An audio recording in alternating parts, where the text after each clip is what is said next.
This is Undercurrents from Unheard. I'm your host, Emily Jashinsky. Here at Undercurrents, we cover the news and the ideas that matter beneath the surface. We have been so thrilled by the reaction to our first show last week. Thank you so much to everyone who liked, subscribed, and sent in your comments, sent in your feedback. Please make sure to subscribe on YouTube and click for notifications so that you don't miss a show. Today, though, I'm thinking about what I saw on TV last night as President Biden delivered remarks to commemorate the anniversary of the 1964 Civil Rights Act.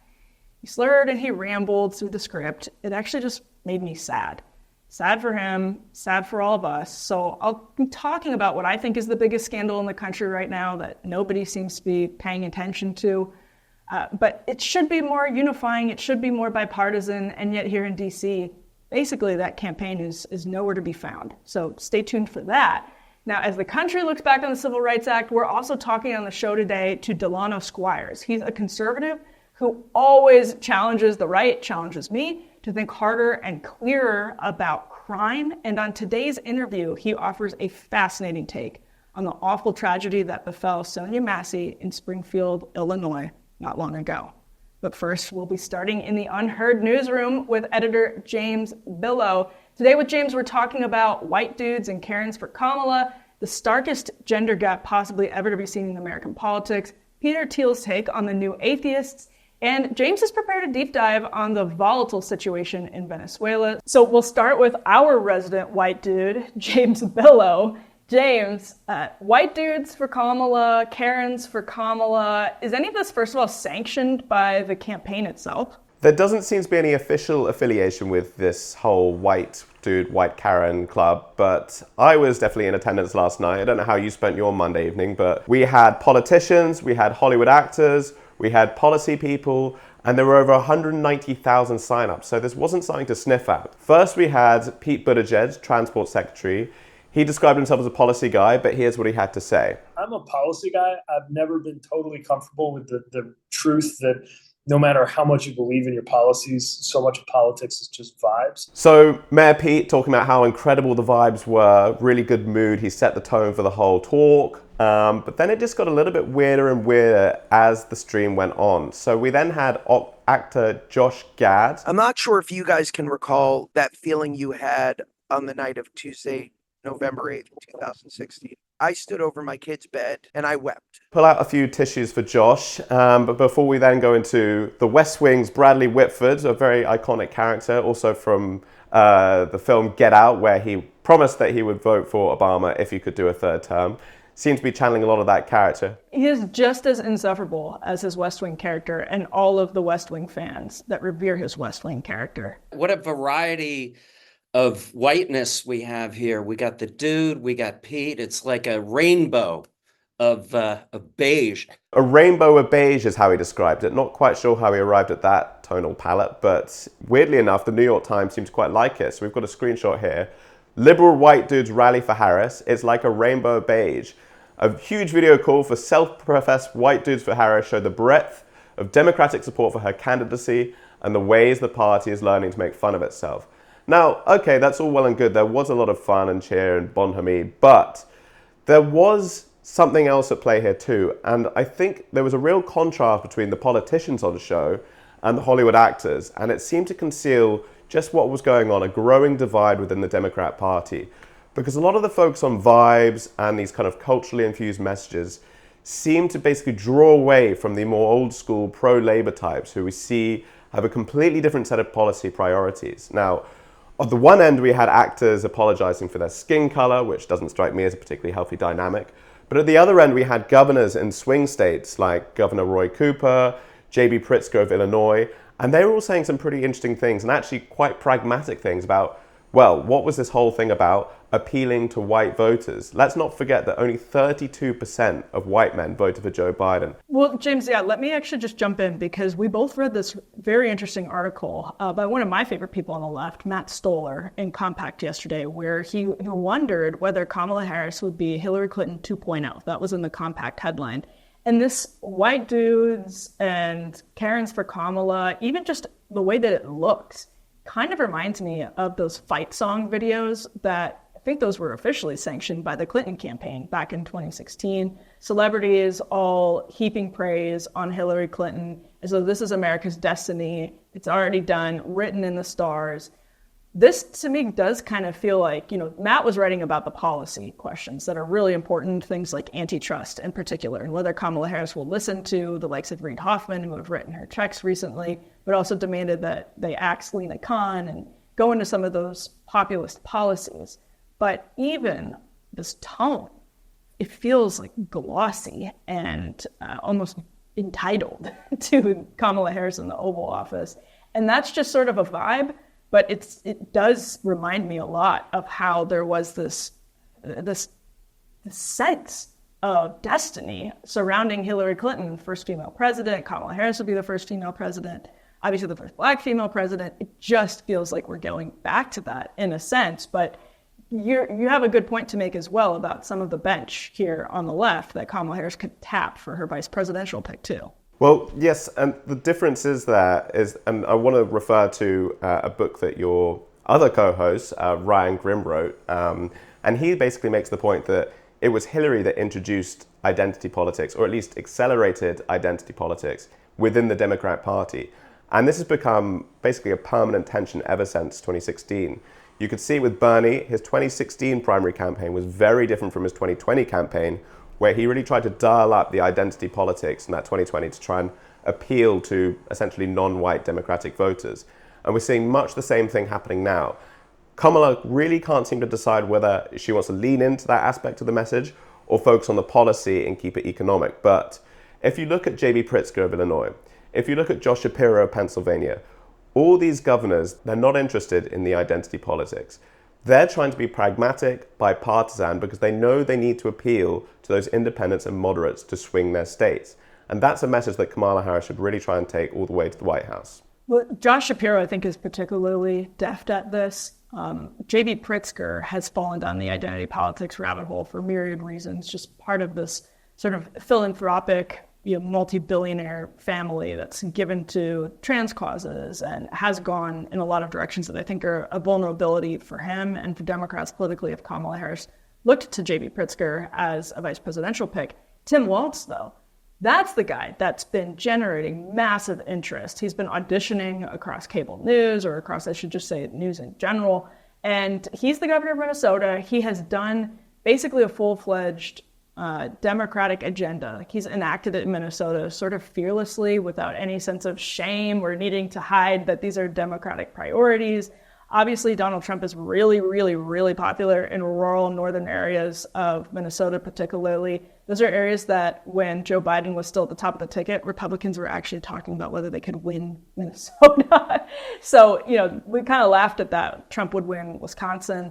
But now that Tim Walz is out ahead, it looks like Kamala Harris might be choosing between two very good Democratic candidates, two very good, genuinely very, very competitive potential VP picks in Josh Shapiro or Tim Walz. And as far as I can see, those are the ones that are at the top of her list right now. That seems to be confirmed by a lot of the reports that are coming out. We've had other governors like Roy Cooper who've actually withdrawn from the race. But CNN claims that we will have a decision by August 7th. So whether it's one of those two, we will have to see. Actually, James, that's a really interesting transition to what we want to talk about next, which is the stark gender gap that's developing in American politics, especially among younger people, which is one of the things that fascinates me here. So there are new numbers on exactly how this is evolving. So tell us what we should be looking at. Well, this is a fascinating new poll from the Wall Street Journal, and it basically shows that men and women under 30 are becoming incredibly polarized. So male voters under 30, they used to be a pillar of the Democratic Party all the way back to Reagan. But this poll shows that there's been a huge 29-point swing, 29 points in just the last 4 years towards Trump. Do you remember what James Carville said about a month ago? This was, at the time, a criticism of the Biden campaign. And he said it was starting to feel, he was talking about black men in particular. He lives in New Orleans. He said it was starting to feel as though the Democratic Party was feminized, and sort of a lot of, I guess, feminists would take major issue with this critique because it kind of accepts the premise that women are scolds. But that's basically what James Carville was saying, that the Democratic Party feels like something that is lecturing and scolding men, that he actually used the example of telling men to wear prophylactics and saying they can't watch football. There was that Meryl Streep comment at one of the Trump era award shows where she said, if we get rid of the arts, all we'll be left with is MMA. And it's just, you can see where the perception among working class men would start to be that Democrats are just not for them. And now that they have a woman at the top of the ticket, Hillary Clinton won the popular vote. She won the popular vote in 2016. She didn't win the Electoral College, but a majority of people who voted in 2016 voted for the first female president. So I don't think that America is just opposed to a female president, but I do understand where men in particular would be picking up on something that feels, I guess, unappealing to them from Democrats. James Carville, yes, he is not one to mince his words. I'm not sure I'd use the same language as him, but I think there is a kernel in truth in what he's saying. Young women remain firmly Democrats, but they're much more likely to call themselves liberal than they were 2 decades ago. So the party politics might not have changed a huge amount, but the ideology certainly has. Now, the Wall Street Journal points out a few interesting questions that really highlights this chasm between the two genders. And I just want to go through a couple of those with you now. So the first one, we see a 35-point difference on urgent action for climate change. Women are much more enthused about the idea that we should be acting on climate change, unlike men who still support the idea, but way further down on that chart. Another one, same point difference, 35 points. We're seeing women in much more favor of letting kids pick out their gender identity. Look at men all the way down there, minus 33 percentage points. So that's a huge gap as well. Now, just so you don't think I'm being exclusively female focused, look at this one. I would never accuse you of that, Jimmy.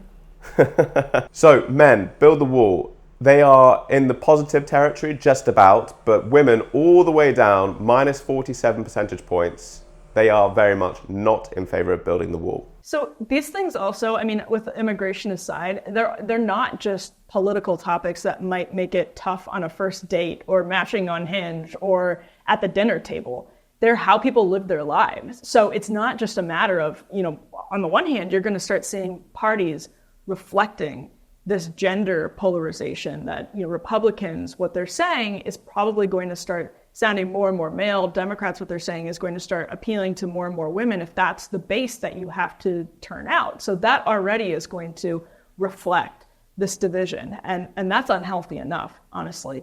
But where that's going to get worse is in, for example, how to raise children based on sex and gender, how you live your life based on, whether you think climate change is a serious issue. We're not aware of how those are going to bubble to the surface of people's everyday lives yet, because this is a really young cohort, and these are fairly new divisions that are deepening as we speak right here.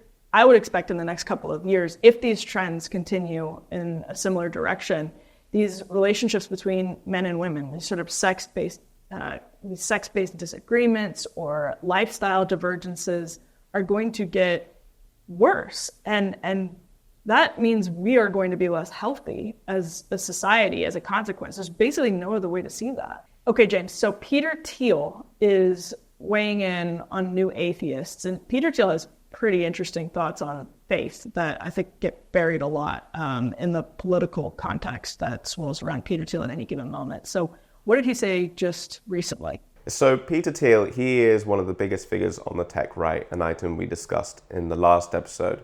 He is also a big backer of J.D. Vance. He actually bankrolled a lot of his Senate run, his successful Senate run a few years ago. Well, Vance worked for Peter Thiel. That was one of Vance's really early jobs after law school, was working right for Peter Thiel. Blake Masters also worked for Peter Thiel. Peter Thiel, must have been about a year ago, said that he was staying out of the 2024 election cycle. And thus far, he has held true to that, which is perhaps why he's not really interested in talking about it at the moment. And at the same time, that's basically provided a window for him to talk about a whole bunch of other issues. So he was recently on the podcast Trigonometry. This is what he had to say about Christianity.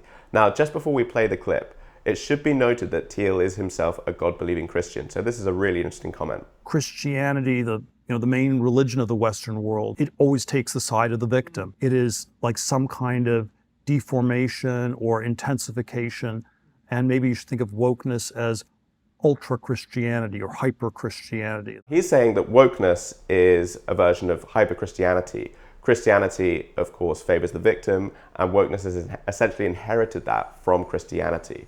But the more interesting thing comes slightly later, and here's what he had to say about the New Atheist movement. But if I had to steelman New Atheism circa 2005, I think it was a very politically correct way to be anti-Muslim. It's interesting to see what's been going on with New Atheism. He argues that this is a politically correct way to be anti-Muslim, and in some ways that was also confirmed by Ayaan Hirsi Ali in her recent conversation with Richard Dawkins, where she implicitly agreed, and she actually said she regretted her role in the New Atheist movement because it was seen as too anti-Christian and it lumped all these religions together.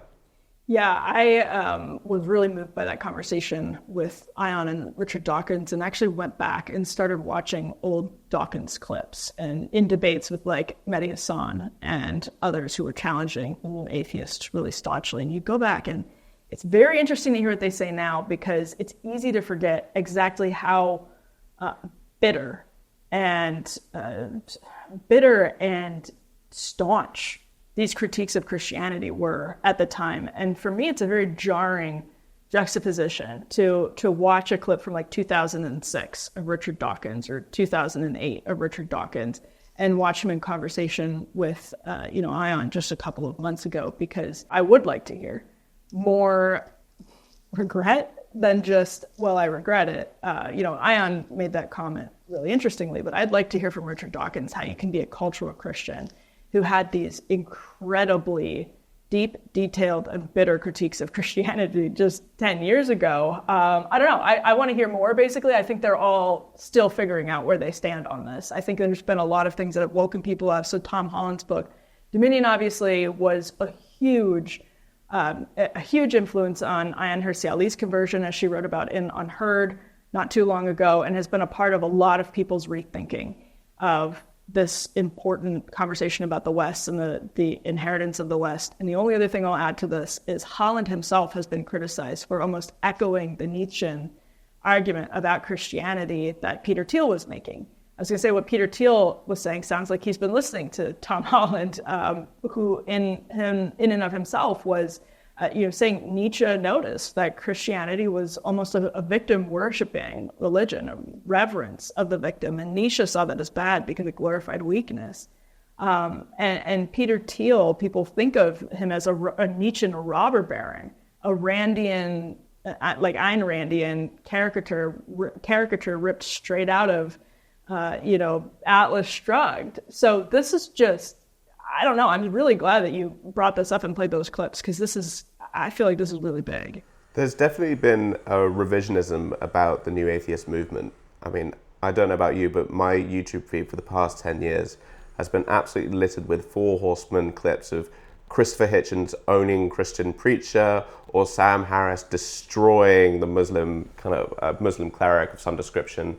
And it's really interesting to see how much those clips have evolved, or the tone of some of these characters has evolved. Now, when you have people like biologists, like Richard Dawkins, softening their attitude to such an extent that they're willing to declare themselves a cultural Christian, there's really been a sea change in that whole movement, and they're clearly not feeling as confident as they once were. Let's talk about Venezuela. You've prepared a deep dive into this topic that is so difficult because it's always hard to know what is astroturf, what is real, just in terms of the political developments, but also then in terms of the clips that go viral. And anytime you see chaos in different parts of the world, sometimes that's true domestically, but in Venezuela at least, it's been difficult to follow the developments. Tell us what's going on. There are countries around the world that seem to generate a lot more interest, or outsized interest, compared to their actual size. Obviously, Israel's one, and Venezuela is very much another. Now, it's been a long-running issue in American politics as to what the right's position is, what the left's position is, and I want to explore that in a bit more detail. But firstly, let's start with the top lines. So, exit polls on Sunday suggested that the opposition leader, Edmundo Gonzalez, won. However, official, found that Maduro won, and he got a 6-year term with 51% of the vote. Now, what's interesting here is just how polarized the reaction in the West has been. We even had Elon Musk wading in and saying that he essentially compared Maduro to a bull. That's the linked tweet at the top of his profile. Elon Musk is a defense contractor. We think of him as like sort of an automobile entrepreneur. He is a defense contractor that is tied to the Pentagon. So anytime he weighs in on foreign policy like this, especially given Venezuela's connections to Iran, Venezuela's connections to foreign powers, like it is very, very interesting. Well, and it reminds me of his role with Starlink in the Ukraine conflict, and he was almost trying to play both sides. And he was responding to tweets by former President Dmitry Medvedev, but then asking how Bakhmut was going. It was a very strange dynamic, and once again, he's gone headfirst into this conflict. And he was here in DC last week for the Netanyahu speech. He was one of Netanyahu's guests. Right. So in pretty much every geopolitical conflict in the world, Elon Musk seems to be finding his way into the heart of it. I don't know how that seemed to happen, but Maduro, he even responded to Musk and said he was threatening him with his sky rockets. I don't know what other kind of rockets there are, but anywho, and saying that he was trying to interfere in elections. But really interesting. And obviously, other South American leaders have chimed in. Argentina's Javier Milei, Nayib Bukele, two prominent right-wingers in the continent. But over on the left, well, we've seen more parallels being drawn with Iraq, Ukraine. We had Max Blumenthal claiming that it was a CIA-backed operation. Others claimed it was basically an AstroTurf color revolution. And yeah, comparing it to some of these previous conflicts, showing that America really has formed that. This is an old school Cold War left versus right model, in that we see this all of the time with Cuba. There are legitimately people in Venezuela and Cuba who do not need the CIA to come in and tell them to hate and fight against Maduro. There are plenty of people in Cuba who do not want or do not need the American left to tell them that they're only in the streets because of the CIA or USAID or the State Department. Which is, by the way, a kind of ironic reaction, considering that the left likes to consider itself, or this version of the left considers itself very anti-imperialist. We must empower these countries to decide for themselves. It sort of erodes their sovereignty in its own respect. Yeah, I tell this story sometimes, but I was down in Mexico a couple of years ago talking to a Cuban who had tried to, he was very young. He had actually showed me the scar on his shoulder where he had been beaten during the July Revolution, he said, July protests just a couple of years ago. And that's what prompted him to leave and go up through the Darien Gap and try to cross into the United States. And he looked at me and he said, "Cubans love the embargo." I didn't prompt him to say that. He did it on his own, and is clearly somebody who did not need the CIA to tell him that he should protest Castro or anyone else. That said, this is the important part, the CIA is absolutely tangled up with the opposition movements in Cuba and Venezuela. There's in the USAID, the State Department, they are. So the Max Blumenthals of the world are not wrong about that. It doesn't, though, invalidate the feelings that are organic and authentic of the people in those countries who really don't necessarily, in some cases, need to be prompted to topple the authoritarian leaders of their country. Now, sometimes those color revolutions do matter a lot. Sometimes they don't. And that's, I guess, what we're getting to the bottom of here, James. Especially in South and Central America. If we go back to Guatemala, if we go back to these examples, Honduras, back during the heyday of the Cold War, in some cases, the leaders that were toppled by the CIA were supported by the people. They actually had public support. And there is obviously some public support for Maduro. The question for Western observers is A, how much of it is real and how much of it is, lowercase d democratic? And then B, do we have an obligation or a right to do anything about it? And that's the point where I think the left and the right are increasingly, populist left and the right, increasingly in agreement, and the center, the center left and the center right are also increasingly in agreement that we absolutely must, because they see in Maduro's relationship with Iran and China in the context of what's happening with Taiwan and Israel and Ukraine. All right, James, thank you so much for this fascinating dive into what's going on the ground right now as we see all of these videos flooding our timelines and don't know what to think about them. Much appreciated. Thank you. I don't know if this is just me, but it's stunning how quickly the news cycle moved on from Trump being shot in the head and Biden ceding his nomination. Actually, it was stunning just 1 month ago after Biden basically fell asleep on stage how much the media chatter focused on the election instead of the immediate situation in the Oval Office. Weeks later, and I think this is still true, the President of the United States is incapacitated and nobody is talking about it, except maybe Kamala Harris, and we'll get to that in just one moment. But I mean, we're funding 2 hot wars with nuclear powers right now, and even if we weren't, the American people who, on average, it's worth remembering, work 4 months out of the year just to pay their tax bill, deserve a president who, at the very least, is mentally able to make it through a sentence without involuntarily losing his place and visibly struggling to remember where that sentence started. Think about the men and women who are enlisted in our armed forces. Think about their family. Their lives are on the line. Their kids' lives are on the line back home. Joe Biden is the commander-in-chief of our men and women serving in the military. And average people care about their families and their kids too, and they deserve better. But again, virtually nobody is talking about this. There's no serious effort in Congress or the cabinet or the media to push for Biden to leave office or to be replaced by the 25th Amendment. A lot of people, myself included, suddenly familiarized themselves with the 25th Amendment during the Trump administration, when everyone from Elizabeth Warren to Lawrence O'Donnell seriously suggested the 25th Amendment be invoked to remove Trump from the White House. It drove many a news cycle. The infamous, quote, anonymous New York Times op-ed actually upended the presidential administration back in 2018, in part because the author, who we now know as Miles Taylor, suggested that Trump's own cabinet had flirted with invoking the 25th Amendment.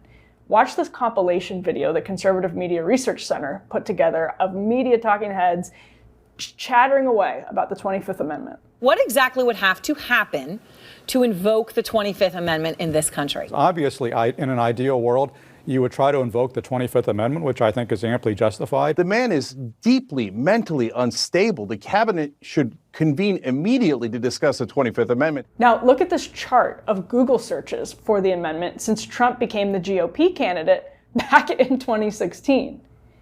This is a reflection of the media chatter, and there was way more of it back then, when the president was merely disliked and not actually clearly declining in front of our eyes. Searches this year have declined since there was an initial spike right after the debate.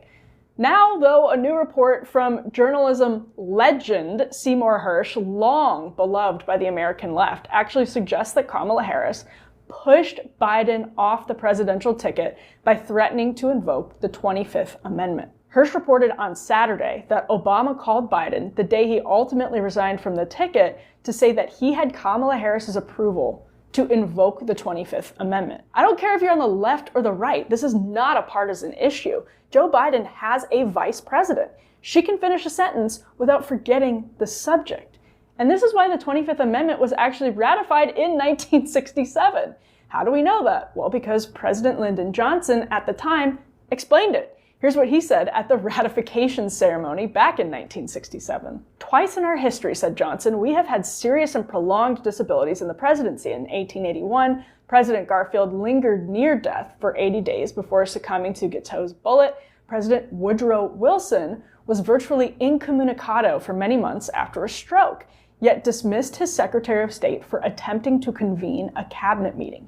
In each case, there was controversy, but the Constitution provided no mechanism for installing the vice president in the chief executive's empty chair while the president himself was disabled. Congress can force this issue. The cabinet can force this issue. The media can and should force Congress and the cabinet to force this issue. Biden himself stepped down from the ticket. It's a concession of his frailty, even if Biden himself won't say so. There is plenty of reporting to suggest that it's much more serious than Biden is willing to admit anyway. Now, the way the 25th Amendment is written is very broad. It's broad enough that in a country with all of these fraying social ties like ours, we could easily slip into a cycle of habitually invoking it not unlike what's happening with lawfare right now. The amendment asks the cabinet to agree in writing the president is, quote, unable to discharge the powers and duties of his office. So unable. That's fairly broad. There's no question about it. But actually, if ever there were a time to be crystal clear about what that ability should look like, it's right now. We're in a constitutional crisis until someone else is sworn in, which looks like it could be January. So God help us. All right, we are joined now by Delano Squires. He's a research fellow over at the Heritage Foundation. He's a contributor to The Blaze. He also spent a long time, and this is relevant for the purposes of this interview, working at the Offices of Gun Violence, the Office of Gun Violence here in Washington, D.C. Such an interesting thinker, totally has a perspective that a lot of people on the right lack on this. So Delano, welcome, and thanks for being willing to talk about this tough topic. Oh, of course. Thank you for having me.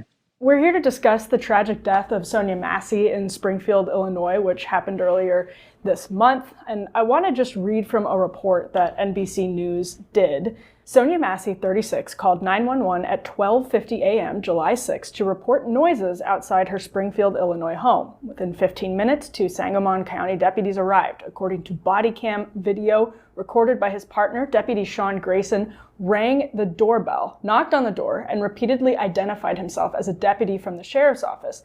Quote, the one you called. After some delay, Massey opened the door. Please don't hurt me, she said. He replied, I won't hurt you. But within minutes, Grayson, who has now been fired and charged by a grand jury with first-degree murder, shot Massey dead. While body cam video recorded how the deputies mishandled their interaction with Massey, Grayson's work history suggests that the Sangamon County Sheriff's Office, let's just say, may not have done their due diligence, Delano. Now, the Massey family attorney is Ben Crump, celebrity attorney. A lot of people will be familiar with Ben Crump. He's represented the families of many people in these situations. I think he said it was the worst police shooting video ever.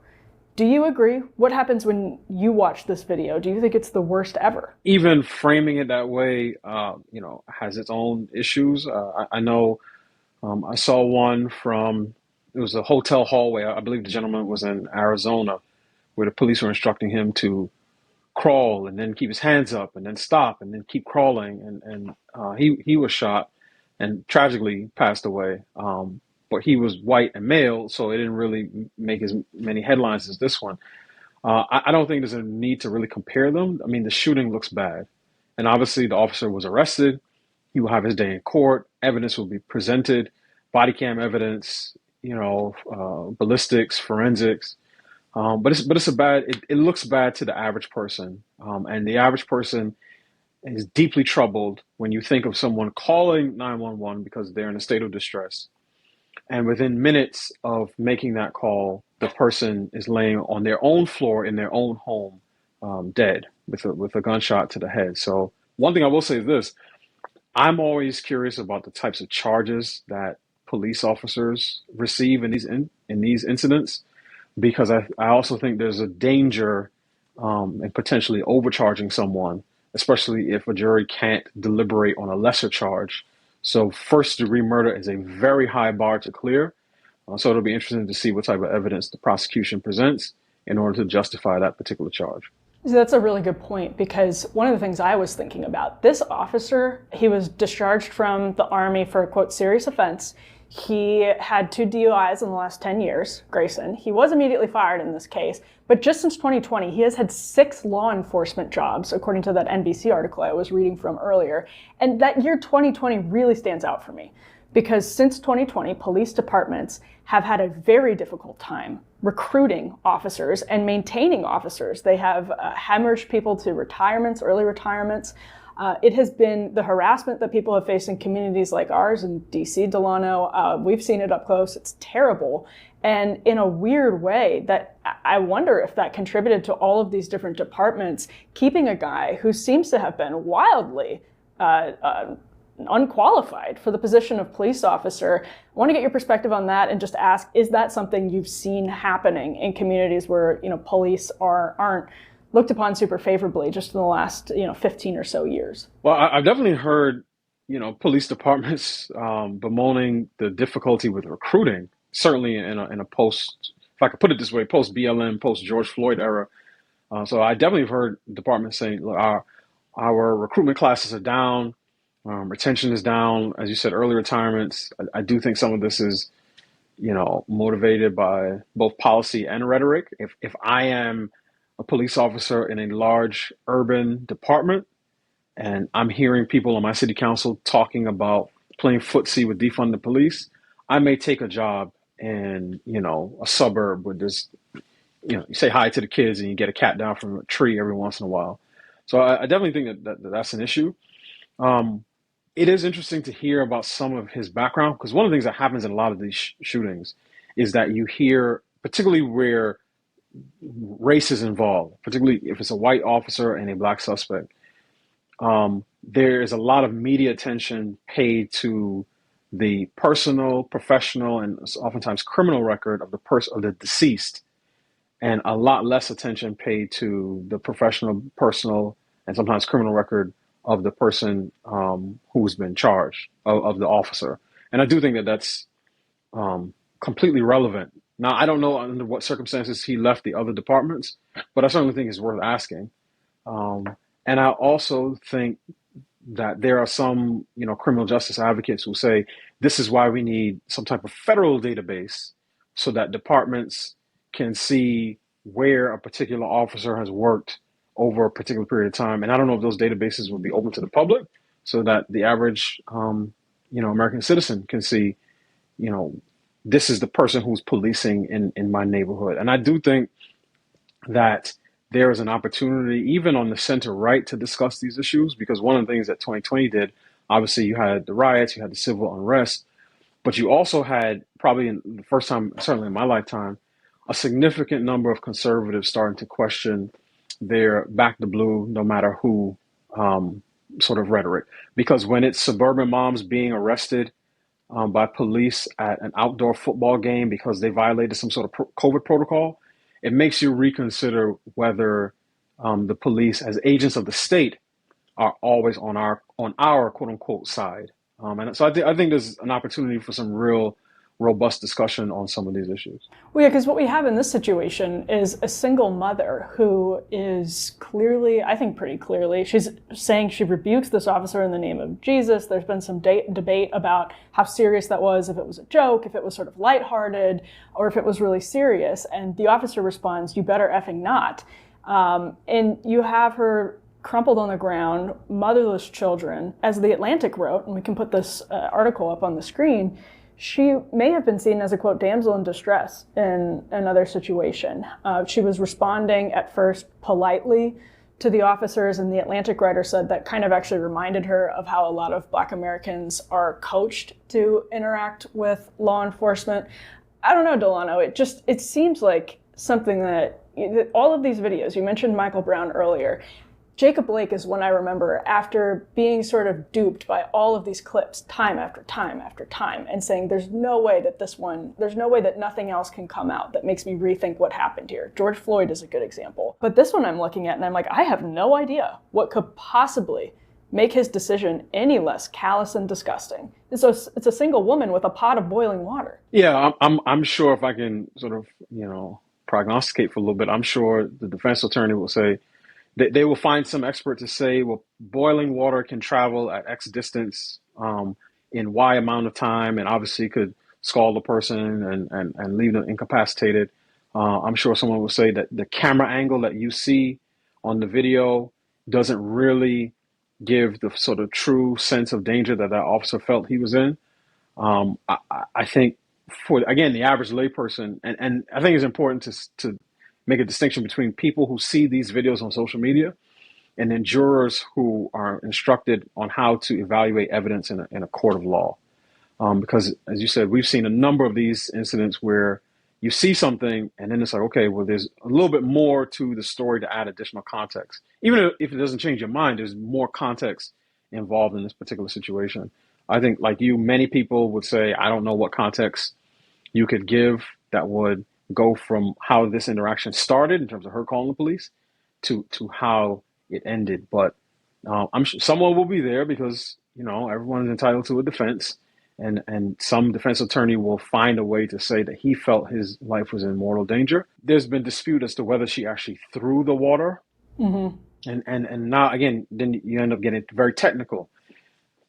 Throw the water versus the water spilled and ends up on the floor are two different things. All right. So I think there's a lot to be unpacked, and this is why we have courts to adjudicate these types of things. My issue, and again, this is a tragedy, regardless of what the legal outcome is. As you said, this is a mom, a daughter, a friend, right? So the people in her life are obviously grieving her loss. My issue is how these incidents tend to be framed in the media. They are primarily made issues of race, which you can do if you only include a certain type of police interaction in sort of the media narrative. And what I like to tell people is that if I came from Mars, I would assume only white blondes go missing and only black people, particularly black men, get shot by the police. Neither of which is true, but this is how things tend to be framed. And I know that there are a number of people, particularly on social media, who see a direct tie-in to the upcoming election because it's, okay, every election cycle, there's going to be one of these cases that gets people thinking, oh, I need to vote for this particular party, particularly on the left, in order to enact, criminal justice reform of one type or another. But there are police shootings every single day in this country, vast majority of which people don't hear about. I would wager to say the vast majority are justified because of, police interactions with criminal suspects who are armed and dangerous.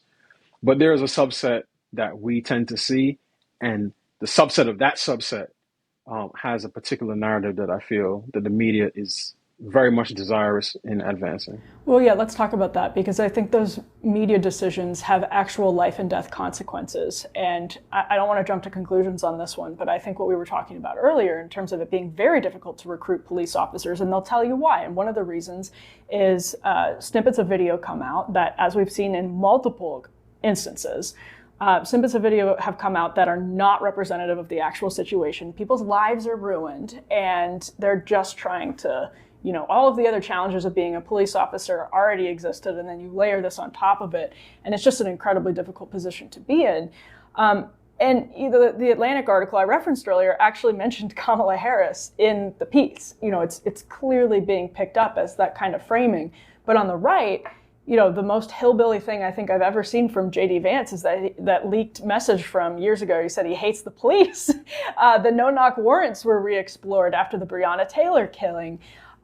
It's just a weird time, and it doesn't seem like it's taking off. This particular one is taking off quite like the others have, although that could change. I mean, this is big headline news, but there aren't mass movements in the streets. Maybe it's because the officer was fired. What's your take so far as to how the country is kind of digesting it with those political divides so stark right now? I certainly see it being discussed online. One of the interesting things is I've seen people take the clip of President Trump saying, if he retakes office, he's going to give police full immunity, and basically tying it to this particular case and say, see, if Trump is back in office, then this officer wouldn't even be charged or arrested. So I definitely see it playing a role in terms of advancing the narrative. I just wish that, and I have a rebuke for both the left and the right on these things. And on the left, it's the fact that these issues are always framed as ones of race, related to race. So because they see an interaction between a black person and a white person, a white officer and a black citizen, they assume that any negative interaction, any negative consequence that comes of that interaction is sort of driven by race. And this happened obviously with George Floyd. It took Keith Ellison, the Attorney General in Minnesota, to say, we did not find any evidence that Officer Chauvin's actions were motivated by race. And he said that, after the trial. By that time, the headline on A1 had already gone out and everybody had already sort of coalesced around that narrative. So I wish instead we would talk about policing honestly, to say that policing is an incredibly difficult job. You're meeting people sometimes at their lowest moments. You're dealing with criminal suspects oftentimes who lie in the same way that they breathe. Police risk their lives every single day, particularly in very sometimes hard to police neighborhoods. But then on the other hand, police officers are agents of the state. They have, greater latitude in terms of using force, but with those rights come responsibilities. So here's my last question then, Delano. What would you say to your fellow Black Americans who see in this video maybe implicit racism, that you have a white officer and a Black woman? Is it possible that he wouldn't have shot a white woman who is acting the same way? And this is moving to people, this is enraging to people. And I ask you that also with the context that you mentioned earlier. We've all seen the studies of how, because of media coverage, Americans wildly overestimate the amount of unarmed police shootings of African Americans. And that's because of the media coverage. I mean, there's no other way to explain it when you look at the research. What would you say, if people approached you and said, I know that he wouldn't have done that to a white woman? Well, the thing that I would say, and I would say this to any person of any background, is that it is much better to focus on actions that can be proven with evidence than to speculate about motives that speak to the inner workings of a person's mind. And one of the reasons I do think that this is important, and specifically as you asked the question, and particularly to Black Americans, is I think about the Tyree Nichols case, right? The young man, I believe is in Memphis, who was beaten and killed by, I want to say it was 5 officers, all of whom were Black. And they caught it on video, and it was a pretty brutal beating. And one of the first things that came out from CNN, I believe this is from Van Jones, is that, just because these were Black officers doesn't mean that this wasn't motivated by racism. So I think there is this desire to tie certain issues to racism. And I get why individual citizens would be concerned, right? But I believe that the narratives are pushed by craven politicians and activists who want to radically reshape this country, and oftentimes reshape Black communities, because these are the people who they take the situations like this one, or Michael Brown, or Trayvon Martin, right, who wasn't even killed by an officer. And from there, they argue this institution, policing, which has its roots in, in slavery, in slave catching. Lynch mobs, yeah. Right, lynch mobs. This institution cannot be reformed. It has to be torn down, abolished, and remade. And one of the things that I learned, and I knew this, but I sort of working in the Office of Gun Violence Prevention in DC, where I was a liaison for residents, is that there are few people who want police in their communities more than working class African Americans.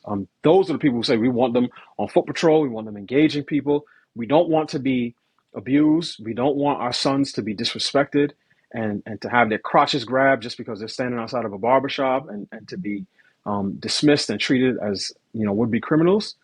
But we don't want what the activists are pushing, which would lead to total dystopia in our neighborhoods. Because for as much as we get the narrative here, the fact of the matter is that for young Black men between 15 and 24, homicide is the leading cause of death at about a 50% rate.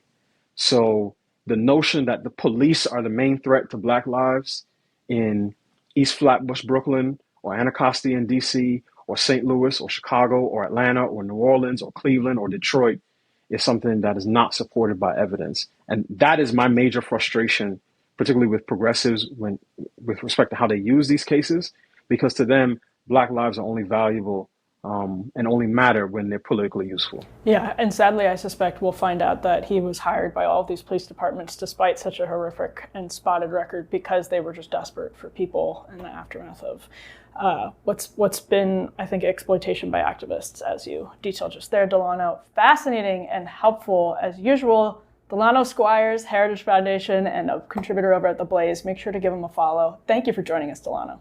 Thank you, Emily. If you want to support the show, please subscribe to this channel, subscribe on Apple and Spotify, and subscribe at undercurrents.tv too, where you unlock premium content. For example, after last week's big premiere, you flooded me with questions about why Unheard bought a table saw. I'm going to answer that question for premium subscribers. So again, head over to undercurrents.tv for a lot more.